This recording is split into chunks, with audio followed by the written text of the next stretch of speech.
Nah, saudara-saudara kita sudah menggunakan teori-teori yang dipakai oleh Mikhail Bakhtin, filsuf dari Rusia, aliran strukturalisme yang memberikan pemikiran seluas-luasnya dengan menggunakan kanvas seluas-luasnya dalam mengembangkan teori produksi sastra yang kita bandingkan dengan kenyataan sehari-hari, khususnya pada kasus-kasus trending topik, terutama pemilihan presiden dengan calon-calon presiden dan calon-calon wakil presiden, bahwa berkaitan dengan semua minatnya terhadap rincian gaya bicara tertentu dan peristiwa sehari-hari lainnya. Itulah yang dipakai oleh Mikhail Bakhtin. Yang terakhir kita dengarkan tentang chronotop, suatu mekanisme untuk melakukan klasifikasi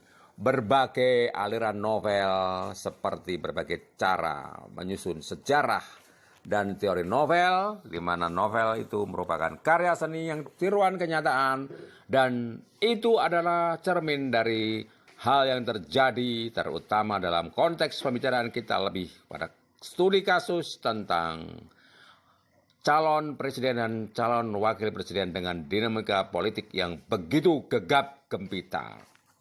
Penguasaan kategori makro seperti chronotope dan genre atau aliran oleh Mikhail Bakhtin membuat hal-hal yang bersifat unik, tunggal, dan tidak terpilah menjadi tidak kelihatan atau invisible.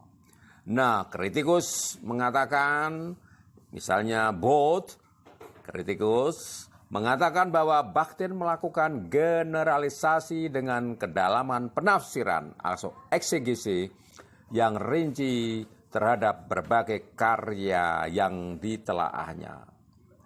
Dalam uraiannya tentang genre pada percintaan Yunani dan novel idilik, Bakhtin memakai pendekatan normal yang sangat mirip dengan yang dipakai oleh kaum strukturalis awal. Hal ini menekankan individualitas dan kekhasan struktur homogen dari genre yang berakibat bahwa individualitas yang membentuknya menjadi tidak kelihatan. Jadi kita melihat kasus-kasus dalam capres dan cawapres itu semuanya ada generalisasi yang dilakukan oleh Mikhail Bakhtin dalam menilai berbagai kasus.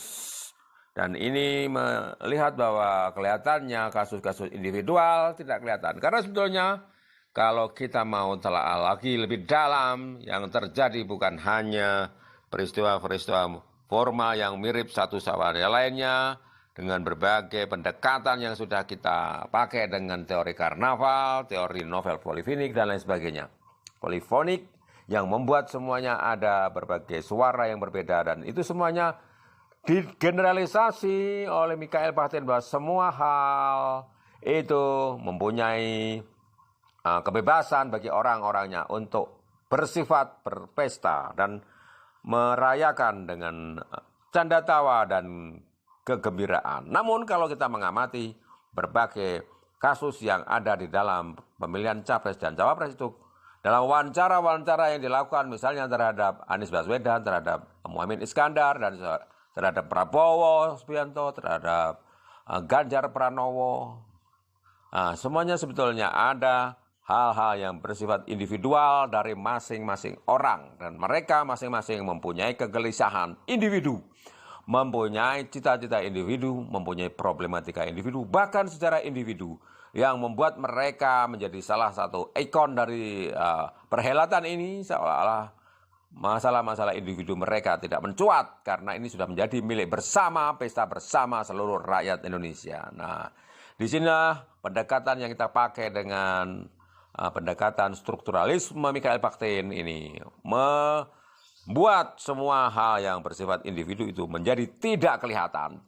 Bahwa manusia sebetulnya adalah makhluk sosial sehingga semuanya mempunyai nilai-nilai sosial, tetapi harus kita ingat bahwa setiap orang pasti mempunyai suatu ambisi pribadi, atau tendensi pribadi, atau kepentingan pribadi, dan lain sebagainya. Dan itulah yang membuat kita harus waspada untuk memilih setiap calon presiden itu secara jeli dan hati-hati. Karena pada dasarnya setiap orang, walaupun dia mempunyai suatu cita-cita yang populis bersama dengan orang lain, komunal, dikomunikasikan dengan terbaik, tetapi kita harus ingat bahwa setiap orang mempunyai kecenderungan individu, dan inilah yang akan membedakan mana yang loyang, mana yang besi, mana yang emas, mana yang logam tiruan.